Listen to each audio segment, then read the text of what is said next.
Yes. There you go. You noticed that? All right. Welcome everybody Okay, but I to the workshop. Mike, federal projects and opportunities. He's going to talk to you about his system, and we'll interact and ask questions. So I'm going to turn it over to you, Mike. All right. Let you take it away. Mike, before you do that, We're going. before you do that, one of the reasons why we want to do this is because we've been talking with the different organizations about being able to survive off just LDOT type work. So the answer to that is, of course, is no. So, but the federal agencies and the state has other procurements that you can go out and find that's relevant to construction that you can do to find out other procurements. And this is a part of that as well. Mike, now let you take over. All right. Well, good afternoon. I am Michael Fleming, and I am, you're going to give me just a second. I'm trying to get my signal switched over so that y'all can kind of see what it's doing. What I love about what Donald was just referencing is I'm a management consultant primarily, but I train a lot of people into federal government contracting. And so, but I treat everything as if it's a universal process. So much of the things that I do, as long as it's about purchasing and procurement, I try to attack it all pretty much the same way. And so I'm a very systems processing kind of person. I was an electronics instructor in the Air Force. I taught 13 classes on the C-130, and so my mind sees schematics in everything that we do. And so I have a tendency to be very technical, so I don't mind somebody, slowing me up, asking a bunch of questions. And I can guarantee, I can say confidently, I don't know if I guarantee, but I can say pretty confident, just about everything that you will see me do and anything that I click on, there's probably some uniform process to it. But the goal is, for the sake of for today, and I definitely will let the class kind of dictate the pace, is even though I have a format, I don't mind questions in between if there's something that's not clear, because, like I said, I have a tendency to get technical, so I don't mind somebody asking me. You can ask me as many times as you need to on for clarity on something. Okay, so here we go. All right. So one of the main things in the federal contracting space is there are a couple of websites, and what I love about the federal government, they pretty much have done the work for you. So I'm gonna treat this as if at the first round I'm talking to novice. And so the primary thing is that in less than 2 weeks, in almost a worst case scenario, you can become a federal government contractor for free. And you actually can do it as a sole proprietor. I never recommend that, because everything you have is at risk if you come in as a sole proprietor. But if you are, so I always recommend for people to get at least an LLC. You don't necessarily have to start off with a C Corp or S Corp. But what the goal is to get you in the system and get you engaged in the process. Because just knowing the process by itself is an education worthwhile, just by itself. Typically, you can become a federal government contractor in less than 3 days. And you get a free Dun & Bradstreet number as well. So if you don't have a Dun & Bradstreet, the federal government would actually give you access to the Dun & Bradstreet. They literally just changed one of my prime websites here recently. So I'm having to learn how to navigate it. But one of the first things I try to do is show people what is the actual opportunities in the federal government space. The thing that I love about the federal government, and in regards to becoming a contractor in the federal government space, 2,000 to 3,000 contracts a day come out, and there's over there are 20 primary NAICS codes, or what they call the North American Industry Codes, and so just about anything and everywhere, whether it's for municipalities or on the federal space, whenever you go into contracting, you are actually treated as if you are a staffing agency. They want to know primarily, can you facilitate the work? Not necessarily can you personally do the work. And so in the process of doing that, I try to show people just what's the background behind it, what's the components that go into it. I think I already have it up. I want to show something as a point of reference first. If you Google the word, if you Google NAICS space census, that's going to take you, one of the first links that's going to come up is the Census Bureau. Now, in other words, I want to show people what the big picture is first. How much is really out there, how much opportunities out there. It is massive. And the other thing I love about the federal space is you're not restricted to your geographical area. You pretty much can drive everything by passion. I've been very fortunate. I've worked on projects literally all over the country and worked on a couple of quite a few outside of the country too. But so the beauty of it is federal government contracting really does cover the globe. Pretty much anywhere where a single American sits, anywhere in this country, in the world, there's a federal government contract. So you really can follow your ideal passion for wherever you want to work. Okay, so when you go to the Census Bureau, I mean, if you put it in NAICS, which stands for North American Industry Code System, it used to be the old SIC codes, the Standard Industry Codes. They changed them a couple years back once the NAFTA agreement kind of came in. And so once you go into it, it's going to take you out to this website, the United States Census Bureau, and they update the, at least so far what the pattern looks like is every 5 years they update the North American Industry Codes. And so once they do that, once you click into the North American Industry Codes, I always open them up in another tab, so that's why I got all these tabs up here. These are the 20 primary industry codes. Primary, and the reason I say primary, pretty much anything you are interested in doing, and ain't no pretty much, we haven't found it otherwise. Every single thing you ever wanted to do, the government has a contract for. I mean, I've had clients from churches to corporations. And I'm telling you, and even with churches, they're like, we can get a federal contract. I said, you actually can get federal contracts faster than you can a grant. They're less competitive. The average contract only has 5 people bidding on the contract. So the opportunity winning is actually pretty good. There's a stat out there that says you typically win one of every 20 that you apply for. And I can't help but throw this plug in there too. Probably the two hardest things in any space when you're trying to go out to contracts is the actual researching of the contracts and the writing of the contracts.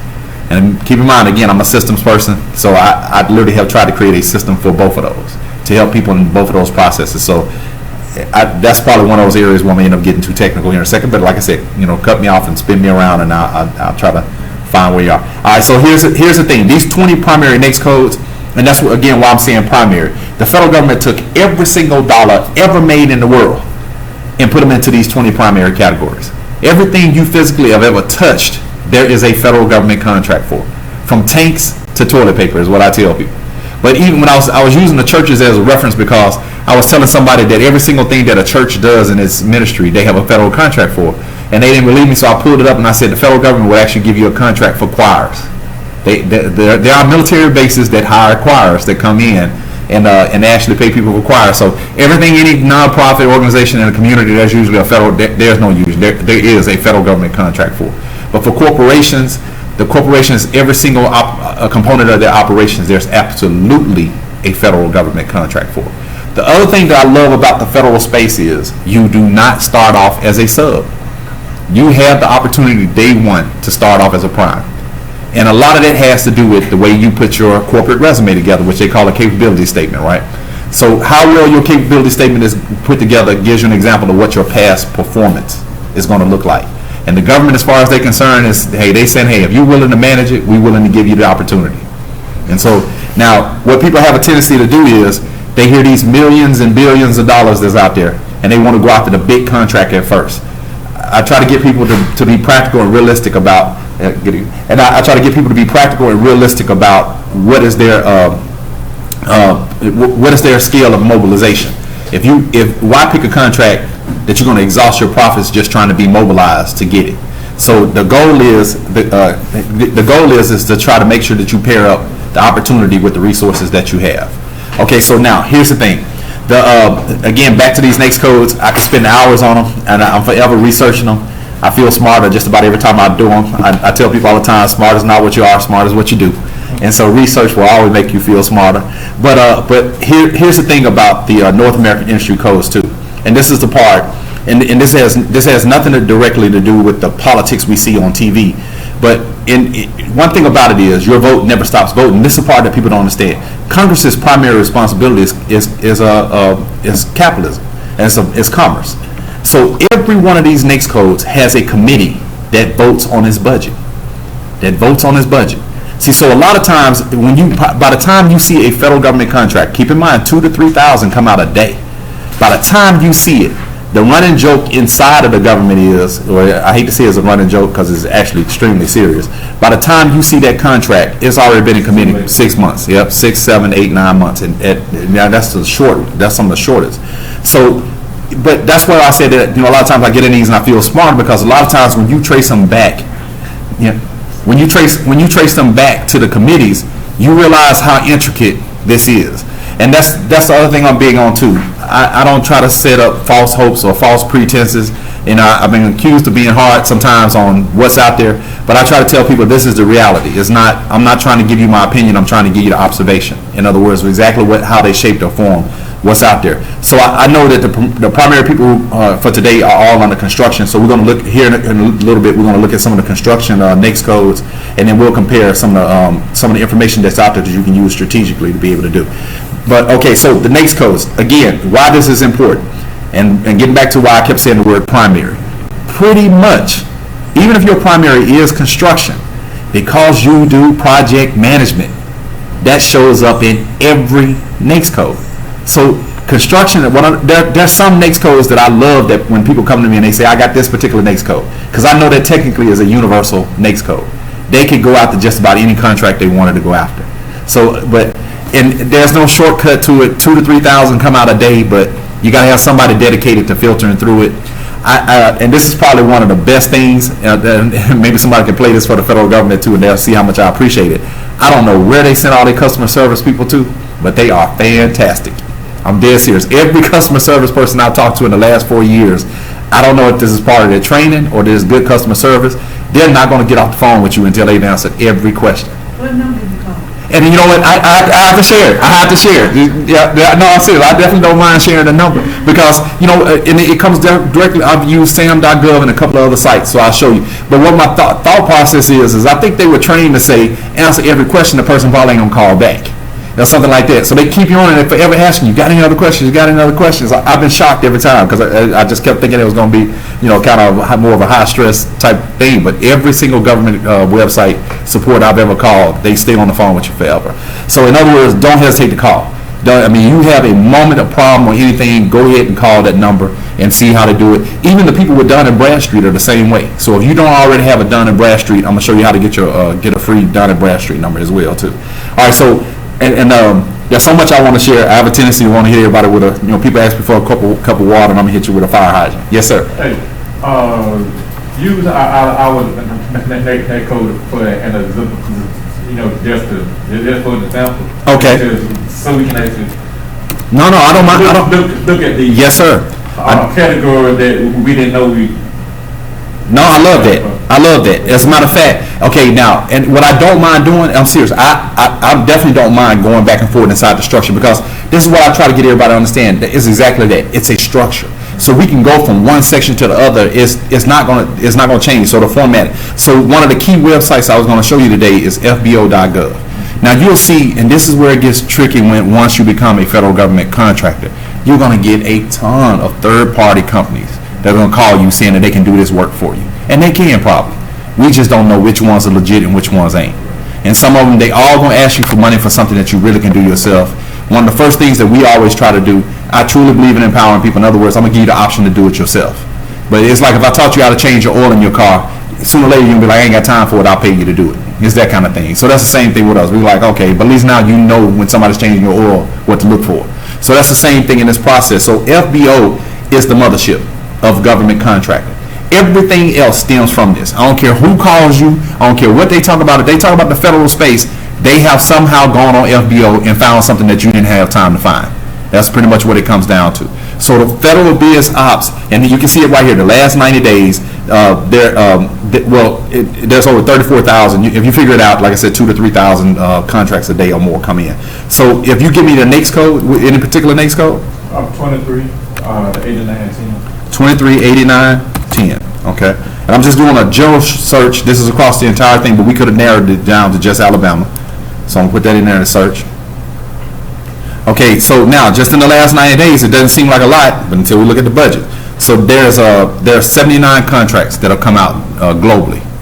And around, now here's the trick, and here's the challenge. I had a good friend of mine, he's actually on the contracting side out west. And I asked him, I said, man, why is this thing so inconsistent sometimes? He said, Mike, because he said the contracting officers. He said it all depends on, he said they all are supposed to be using a template. He said some people feel it all the way in, some people don't. And he said, so you may get a little bit here and a little bit there. That's why I try to set the proper expectation. There is no shortcut to this research. Now that part I can't find. Even when I've called FBO, they pretty much have said the same thing. They were like, you just have to work the filters. There are some filters and stuff that you can put in. You can narrow it down to a specific region. There's all the different stuff you can do, maybe to a job type. But there's some additional website where we can go in and see who's won those previous contracts to some degree. And so there's no point in recreating the wheel when somebody's already got it out there to be able to do. All right, so we that when we picked the 238910, I intentionally did not ask up front what it was. What is the actual next code? Site preparation. Site preparation. Okay. And See, it's a million things followed. exactly. And you see some of the things. So Catherine Stone septic systems. Maybe it has a site preparation built into it. Would probably fit into that. Demolished Star Pavilion. And I tell you, we're gonna narrow it down to Alabama here in just a second. That's Emberson, interior sediment. So obviously all these will require site preparation before they go into it, which is usually what it is. Now here's the other thing. You only got 4 columns: the opportunity, the agency, office location, type, and set aside, and post it on, right? See, so there's 4 primary conditions that they're going to put it in. They're going to do a pre-solicitation, and I forgot what they call it in the local, when they just trying to, I'll explain. I'll explain. It'll come to me. And then there's normally a sources salt. Let me see if we got one sources salt. Sources salt is the beginning one. Let's see if we got at least one. Okay, without me kind of spending a lot of time trying to find it. It's interestingly, it's normally one of the main ones that come up. So this is actually a good time of year. Oh yeah. I was just told by a contracting officer. He said they pretty much start giving away contracts in June. He said because the fear is that they're not going to have some of these closed out by September. So I thought it was September, but the guy was like, no. He said, man, we start giving them out in June. So that makes sense that we probably are not. Sources salt. So what the federal government will do is, before it even truly starts as a contracting process, what they'll turn around and do is say, is there anybody even out there that even is interested in doing this?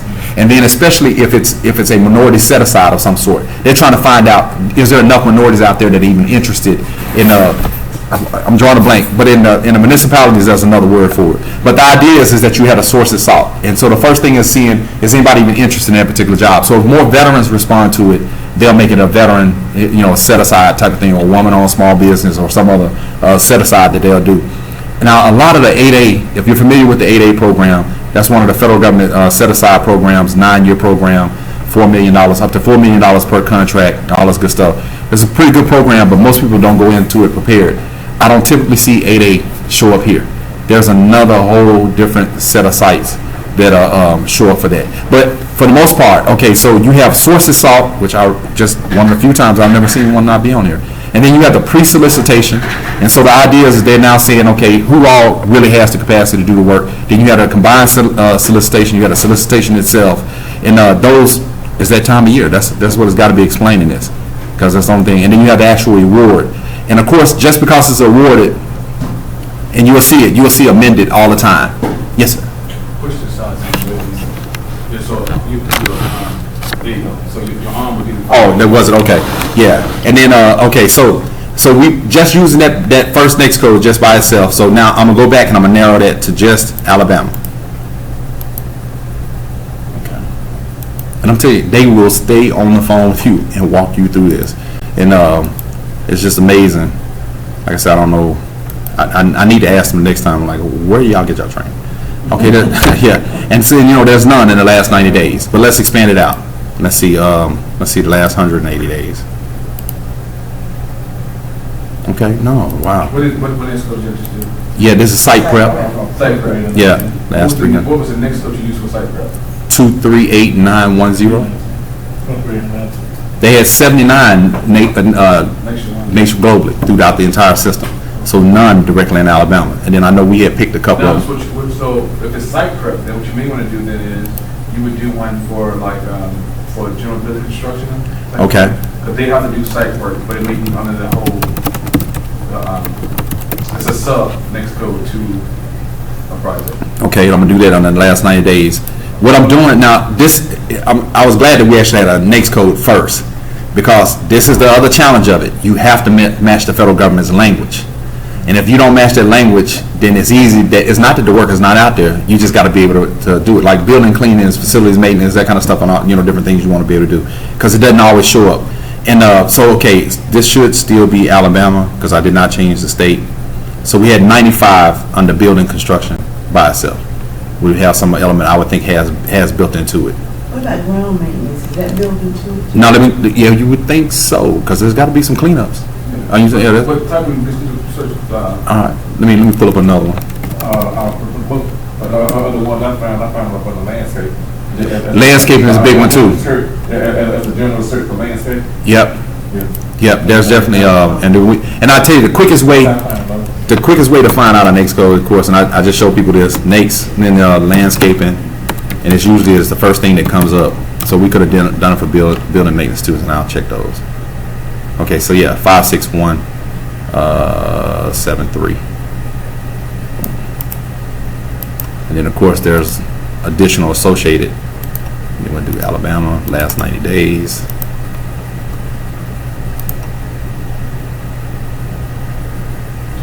So typically what that means is, since definitely should be in landscaping there. and things like that are part of, unless an agency is just, just specific for landscaping, Yeah. you won't see, it will come underneath the more general construction aspect of it. Yeah, now I tell you, I'm not used to landscaping not showing up. I'm like, okay, why is it not picking it out of that specific NAICS code? Do you have all the word landscaping? I have it in now, and there was 3 that came up for Alabama. Okay, because there's one in Anniston. It must be classified on a different construction and structures of facilities. That's the primary. Okay, this gets back to what the contracting officer told me. It's like it's just not consistent. They said the template is consistent, the person's entries. The contracting officer may rename it or do something else, and that's what kind of throws the filters off. Unless the landscaping itself is not the primary task or project. Correct. So there's some description that's inside of it that's pulling it. So they wouldn't probably have the NAICS code identified. So that's the only thing that would logically make sense to why that's escaping it. Okay. But I can pretty much guarantee you that one on national, though, is going to be big. Hold on, let me look at that. Yeah, those are some of the easiest contracts to get into. Landscaping.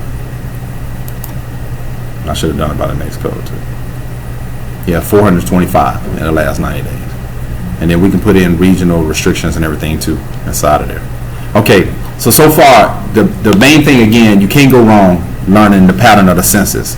And so even though I hadn't clicked on a second ago, but those are within the 23 construction, the prime 23 construction zip code number, then you have the breakout. I've never seen the NAICS codes go any more than 6 levels deep. And then inside of each one, there's usually an explanation of what, there's like a definition of exactly what that NAICS code represents. And here you'll see, like just there, I just went into industrial building construction and the illustrative examples, and then you'll see that all these are classified under that same NAICS code.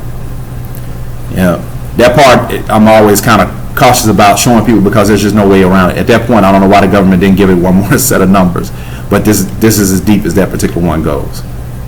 And there's some that stop at 5, and then you have ones like this that stop at 6. Okay. All right. So now from here, I want to show you inside of, and I actually got a PowerPoint for it. I'm going to do this here. Move it. Contracting. Okay. So even before I do that, I want to show something here. So I do this process called vision mapping, and so what it does is it looks at no matter what the volume of work is, and tries to figure out exactly how it's structured process by process. So typically when people have files on their computer, they're organized by the date. I actually organize files by the name, and then what I did is I came up with a coding system to allow me to put the entire process in a very specific order. So in the federal government space, a tribal card is the highest minority certification that you can have, or certification that you have. The Indian tribal nations can get contracts with no budget. I mean unlimited budget for the most part for just about everything that they get involved in. And so interestingly, majority of the states, both Georgia, Alabama, Tennessee, that I've worked directly in, just about every zip code has a Native American in it. And Mississippi, and definitely Mississippi too. So if you can go back and actually find, if you have any Native American blood in you, you can go back and actually petition the tribe to get a tribal card to be able to do that. It is worth it. I'm gonna tell you now, it is absolutely worth it. And there's so many strategies around it by itself. But the way the system is pretty much set up is that, you know, our whole entire intention is not to treat you like everybody else. It's all about you finding your strategy, your business model for you. So there's an assessment profile levels, and we were trying to create an internal clearinghouse. Then overall direct services, because the federal government shouldn't be your only client, but you can't go wrong having a client that can print money. You know, so if all else fails, you know, they're gonna print some more money. They're gonna be the last one not to have a check. And I mean, just the level of education that they provide through the Small Business Administration. If you pretty much, this is what I love about the SBA. You know, there's pros and cons, but the pro is once they're aware of you and what your strategy is, you pretty much got someone always advocating you, because they never meet their numbers. So they're always trying to find someone who's serious about being in contracting, and they're going to fast track you for the most part. And if you're a minority, they're really going to fast track you. All 5% of all federal government contracts are supposed to be allocated for minorities, and they don't ever hit those numbers. I mean, it's just a constant struggle. They've elevated veterans, disabled veterans to the second highest. There's the third. It's the tribal card, the 8A, and now disabled vets. And then they're getting ready to make another change to the woman-owned small business, or what they call the EDWSB, which is economic disadvantage woman-owned small business. And then you can look at hub zones and a variety of other things that play into it. So you cannot go wrong. It's worth the process. And there's no shortcut to the process just to even get registered. The registration process by itself at a minimum is going to take you an hour and a half of just sitting down at one time, let alone if you start it, stop it, and try to get back to it. So direct services, business ready, introduction, contract ready. To me, these are all mindsets before you even start thinking about being in the federal government space. There's no shortcut. There's just no shortcut. I think the quicker that a person accepts that there's no shortcut to it, they can kind of dive right into it. Okay, so being contract ready, even selecting your name is significant in the federal space. And again, I am not a federal employee. I was very fortunate to get trained by a lady who was an 8A specialist for a federal government contractor. And she loved the fact that I would put these things into systems.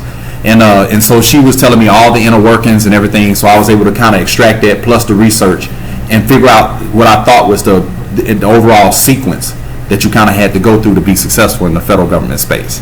And like I said, I'm forever researching, so there's actually a ton of information behind each one of these. All right, so selecting your name becomes relevant. And again, I just got it reconfirmed here recently too. They literally do start giving away contracts in June. So they'll look on the Small Business Dynamic Search. It's one of the old websites. They pretty much will put in some information. If your name even sounds like there's something you can do, they start sending out a request asking you if you're interested. We helped out an 8A company a couple of years ago, and that's exactly what happened with it. The CDC in Atlanta needed someone to do event planning. And what they considered an event was a meeting. And so she was able to get a meeting room contract where she went in and set up any rooms whenever executives or project people wanted to meet. And she was the one came in and prepped up the rooms and set up all the rooms. She was picked primarily by name. It wasn't even an 8A, even though she was an 8A company, it wasn't even an 8A contract. All right, see, so, so selecting your name is relevant. I tell people the trick to that is just add management to the end of whatever it is your name is. You know, if you don't have it already, and if you're a management company, consulting company, or you just put your initials together and say management at the end, you can't really go wrong, because I'm telling you, the federal government treats everybody like you're a staffing company. They want to know, can you find people to do the work? We're not expecting you to do work. Can you find somebody to do the work? And then, of course, this is where it goes to. The reason I show people the NAICS codes first is a lot of times, if you start researching the NAICS code, it'll make you think about things that you didn't realize you could do. You're like, oh yeah, I got some experience doing that, or I know somebody who's got experience doing that. And then at that point, you're going to incorporate, and at least in Georgia and Tennessee, I'm not sure about Alabama, maybe I can tell, they have you identify a primary NAICS code. They do it in, okay, that's great. And see, so they have you identify a primary NAICS code, but typically on the Secretary of State's website, it's only one. But in the federal space, there's an area in the federal registration they let you pick up to 100. And they're still going to ask you what's your primary, but they're going to let you pick up to 100 different things, right? So it could be across the board. We recommend that you have 4 primary, and that facilities maintenance should always be 1, and IT should always be 1. because it just, you can't go wrong. Those contracts come out more frequently than anything else. If I say Lockheed, right, what's the first thing that come to mind when you think about Lockheed? Huh? These are like. Yeah, Lockheed. Air Force Base, and the IT like. Yeah, that's actually what it is. IT, they actually one of the number one, one of the top IT contracting companies in the federal space. Yeah, and most people say planes, you know. So no, they're IT. They converted their experience over the years to saying that we provide IT support. So in the federal space, they're more known for that than they are in the public than anything else. Say it, sure. Okay, so now the incorporation. I'm gonna pull up the PowerPoint here in a second. We're gonna go through it step by step. Again, the incorporation. You can. I tell people you can be in the federal space. You can actually get a EIN number as a sole proprietor. Most people do not know that, but you can for free if you go out to irs.gov and request an EIN number. So you still don't have to have it all under your Social Security number, but you're still putting everything at risk. Get incorporated if you're not, or let somebody know that they should. It's worth that little $200, $300, whatever. So the IRS is going to give you an EIN number. The federal government is going to give you a free Dun and Bradstreet number. There's a way to actually get that for free. SAM.gov, the System for Award Management, which is SAM.gov. That's the site that there is no shortcut to that site. Hour and a half minimum. You're going to self-certify. They will let you, if you're a minority, they will let you self-certify. There's an area in the registration where they're going to ask, are you a woman-owned small business, a veteran-owned small business? Are you, I think there's actually a space now that says African-American-owned business as well. Do you recommend self-certifying yourself? Does that carry as much weight as being a member of the bank? Now, let me tell you, so in the federal space, that's the other thing too. I know definitely, different states call them different things, MBDBs and all that components too. There's nowhere that I know of in the federal registration that you use that information. There's nowhere. So the self-certifying on the federal space is just as good for the federal. And in a lot of ways, to me, it's better. Because typically, if you're just, all of it should be part of your portfolio. I would never tell anybody pick one or one or the other. I'm like, do all of them. I mean, it's the same process. If you know how to respond to an RFP, and we got a process for that too. But if you know how to respond for RFP, that process is going to be the same. And most of the time, for years, we did everything from GED classes, life skill classes, work readiness classes, business development classes, and we thought the local municipalities were paying us. It wasn't until I got into this information around the federal that I realized, no, Department of Commerce had paid for a lot of that. They had sent it down to the states sent it down to the cities hired local vendors. And you could go to the reg source. Absolutely, and that's what we learned over the years. That's right. And see, so, and again, think about it. In the federal space, on average, only 5 people bid on a contract. So you're not a bunch of fish in a small bowl. So you're just not. So why not play in the federal space again? They print money. So, you get these parts. Okay, so now, the government departments, there's more than 64, but there are 64 primary government departments. And so, and literally inside of here, I won't go too far into it, but there's a registry. And by the way, too, we're going to make these files and stuff available to you too. So here again, I'm a systems person, so I just went ahead and organized it. So at some point, you can set up strategies for each one of the departments that you feel like you got a better chance of winning on. So I won't go too deep in that, but we're constantly finding more information to set those up. All right. So now, government vocabulary. If you've ever, for military people on prior Air Force, everything's an acronym. So, of course, it's federal. That's a federal job. So there's no way around it. You got to learn the acronyms. I'm telling you, that's their language. You're not expected to go to somebody's house go to somebody's country and survive if you don't learn their language, right? So that's definitely in the federal space. And so there's a whole section that we have in here where I've gone and tried to find as many kind of outlines and resources of what they say about the government's overall language. Now, I got one called vocabulary and I got one called contracting language. There is a difference because the government has what they call the FAR. It's the Federal Acquisition Regulation, right? It's extensive. I've known people who said they have read it. I don't know why they would have. It's like 30,000 pages or something. I don't know. I don't know. I can't imagine. But I take it for granted they have. But you don't have to learn all of that. Primarily, you just need to know the structure of the government contract itself. So within the departments, there are agencies, and that's why I said there are 64 primary departments, and there's a whole breakdown inside of that. So we talk about the FAR. The word apparatus is used a lot, but to me that means the business structure that they're going to look at. GSA every federal building in the country, GSA has some management component or system that governs that. It's worth it. The gentleman that I've been talking to recently, Eric Terrell, he's in Tennessee, but Eric's just fantastic. At some point, I think Eric would help anybody. You know what I mean? I don't think he would restrict it to him. But he's a GSA specialist, and they scrutinize you. They will absolutely scrub everything in your business to see if you qualify to manage GSA accounts. But the reality is that once you get past that, I mean, it's like having the golden keys to the kingdom at that point. It really is. I mean, you don't have to do much work. They ran you through the rigors and saying, hey, you more than ready. It's worth it going through the GSA process. And then, which brings me back to backing up. SBA. This is what we found with SBA employees. It ain't that they don't want to help you, but they are overwhelmed. They really are. Every location I've ever gone in and talked to a SBA employee, they are completely overwhelmed. Between the paperwork they have to turn in and the people they help, it's just a lot. But if you know what to ask, they get real happy real fast. So in other words, if you've learned a lot about your process and about their process, you ask the magic words, they do all kind of stuff for you. Magic word, example. Well, you know what? To give an idea on even in the contracting process, right? So you have it's something as simple as just knowing that there's a contract officer or a COTAR, a contractor technical representative. All those different components, right? They don't know what to answer for you if you don't know what to ask in a way. And then they definitely don't have the time to try to assess whether you understand that there's layers to who all they got to talk to or who they got to go sit down with or how much representation they've got to do on your behalf. So the moment you understand that, okay, we're going to start this process and who's got to contact who inside of the proposal, inside the RFP, that helps them pick up the phone and call exactly who you asking for as much as you can. There is a wall where at some point you're not supposed to have access to people like the Eric Terrells of the world, right? But Eric is just, I don't know, he hasn't told me to stop giving out his number, so I give out his number every chance I get. I get his number, I give it to you out there. Yeah, I definitely, I'm serious. Yes, ma'am, I'll keep it coming, that's right. We're going to look at the website here in a minute, and hey, if we had time, we'll make a phone call, you'll see it. They'll be like, these folks are that happy, are they paying them that well?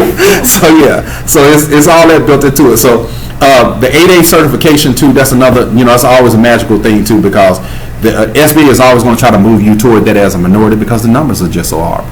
Not only are it's struggle for people to get in, it typically takes 2 years to get into it, but if you kept good books for 2 to 4 years, if you had good financial books, not necessarily been profitable, but just kept good financial books, they have a tendency to try to give you a waiver and try to get you in under 6 months. So, so it's worth it if keeping good financials has not been a priority, it's worth it just in that space by itself. But you don't have to have an 8A. This is what we find in too, because there's ways of piggybacking on 8A companies and all this other stuff, because just like everybody doesn't have the capacity, so they're forever hiring other companies. All of this is about staffing. That's what it comes down to. I actually know the Region 4 director, literally the person who's over the entire Region 4 for Health and Human Services. And we met with her, a whole group of us met with her, and we were asking her. Now, they're the number one agency in the federal space that gives out grants. Number one. And then, by the way, if you go out the grants as a for-profit, I don't know what people mess up on that, but that's there. But a nonprofit that I know of cannot go out the contracts, and they have to have a separate component. But we met with her. We met with the director of Health and Human Services, and I know for sure we told her contracts. But when we got in there, we said, yeah, we want to talk to you about contracts. She was like, contracts? She said, we don't really do contracts. We showed her online. They're like the 3rd largest agency that does contracts. But the reason to me why they don't know it is the same reason we saw everywhere else. Most employees don't know that their request for something generates a contract. They just put in a requisition for it, and then they compile it all together, and then somewhere in the federal space they initiate a contract. So most employees like, we do contracts? Now here it is, we talking about the top person. She's giving away so many grants, she hadn't even paid attention to the fact that every grant they had a corresponding contract for.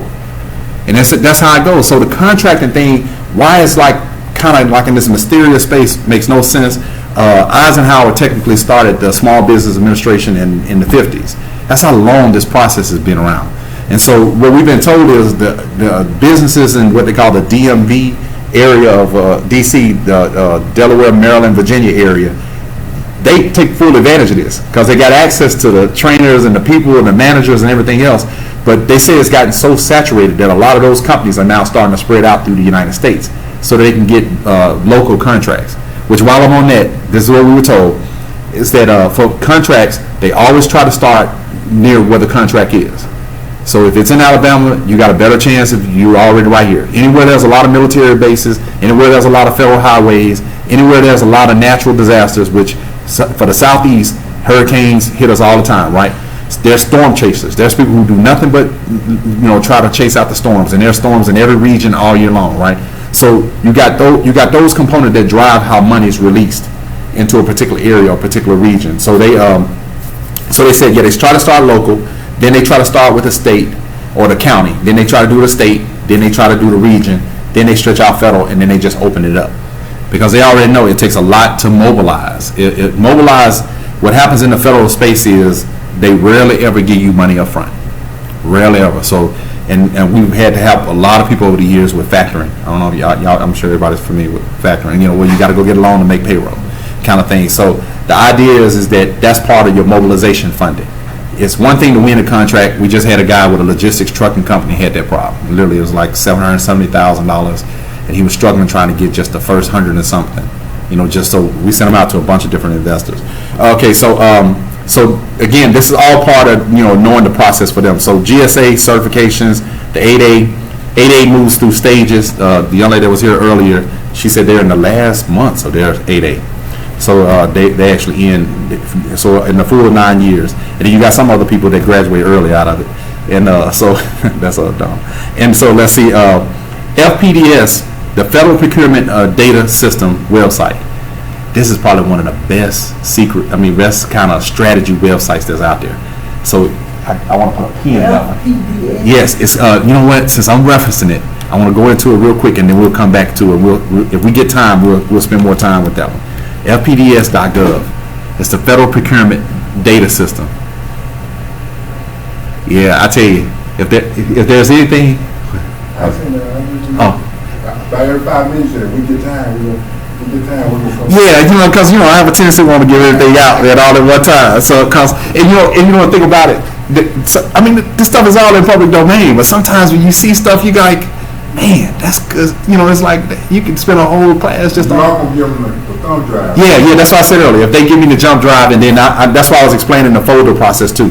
Anything you get from me, hit the name, not the date. It's gonna organize itself. We'll get a copy. Yeah. Make sure you get a copy. Yeah. See, so I don't know. Give me a company that's in a popular company that's in Alabama. Mid-South. And that's no space, right? Mid-South. Okay. Federal procurement. If they've had any federal contracts, Mid-South, right? I think that's Yeah. Even though that's Mid-South paving. said Mid-South. That's it. Mid-South paving. Okay. All right, and I'll do paving specifically. You said Mid-South paving? Paving. P-A-V-I-N. Paving. Okay. All right, that'll work. That's a thumb drive for. I get it. Okay. Okay, so Mid-South paving? No. Let's see. Let me go back to the home page. SDAC. SDAC. I've seen that. Okay.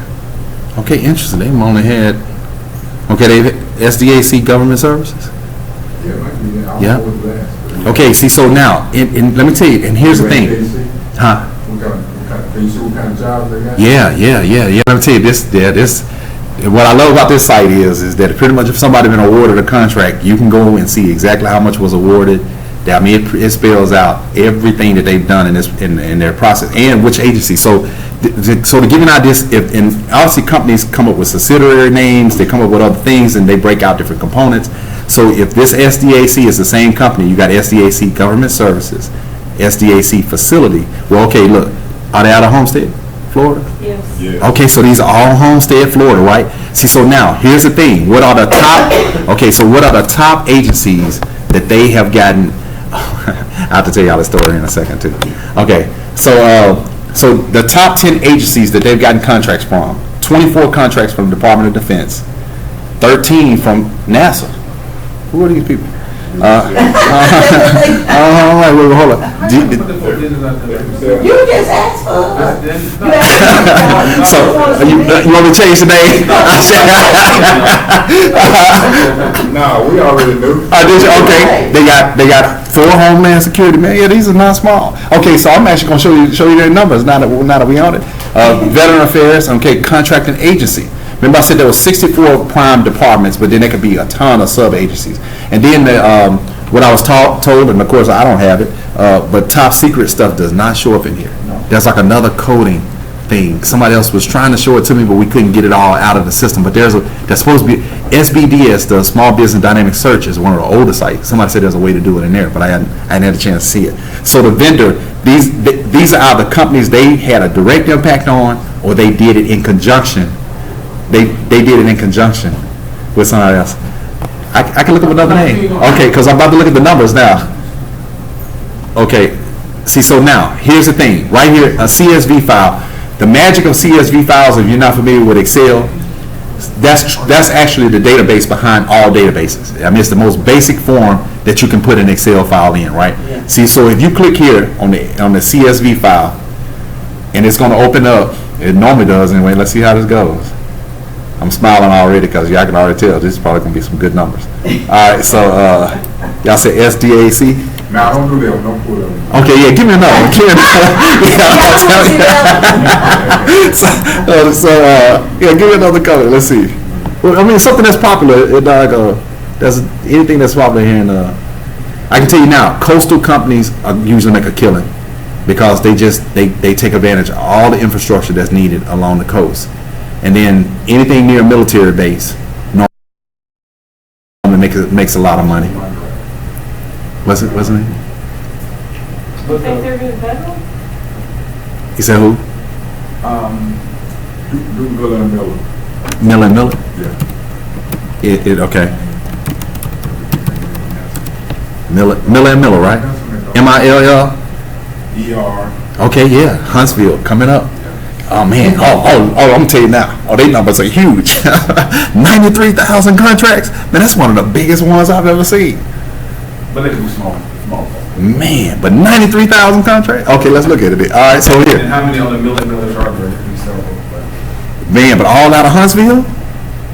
Okay, all right, so let's look at it. Again, these are all free federal government contracting websites. Okay, so their primary 10, and they filled up their 10. Department of Defense, 29,000 contracts. I can tell you, them ain't small. And